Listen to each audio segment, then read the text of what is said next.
What is the difference between EPS and XPS? Expanded polystyrene, EPS, and extruded polystyrene, XPS, are two widely used foam insulation materials, each with distinct properties and applications. While both are derived from polystyrene, their manufacturing processes, physical characteristics, and performance differ significantly. This article explores the key differences between EPS and XPS to help understand their unique advantages and use cases. 1. Manufacturing process EPS, expanded polystyrene. EPS is produced by expanding polystyrene beads with steam and bonding them together in a mold. The beads contain a blowing agent, typically pentane, which causes them to expand and fuse, creating a lightweight cellular structure with small, closed air pockets. XPS, extruded polystyrene.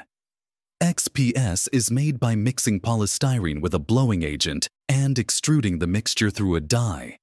The continuous extrusion process results in a denser, more uniform foam with a smooth surface and tightly packed closed cell structure. 2. Density and strength. EPS. EPS is generally less dense, with density ranging from 0.7 to 2.5 pounds per cubic foot, 11 to 40 kilograms per cubic meter. Its compressive strength varies depending on density, but is typically lower than XPS, making it suitable for applications where high strength is not critical. XPS.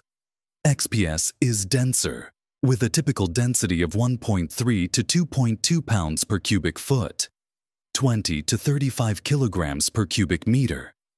It offers higher compressive strength, often ranging from 15 to 100 psi, making it ideal for applications requiring greater structural integrity, such as underslab insulation. 3. Thermal insulation. EPS.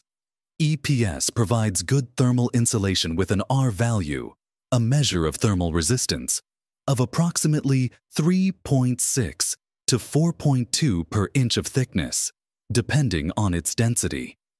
The insulation performance is slightly lower than XPS due to its less uniform cell structure.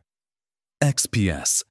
XPS has a higher R value, typically around 4.5 to 5.0 per inch, owing to its denser and more consistent closed cell structure. This makes XPS a better choice for applications where maximizing thermal resistance is critical.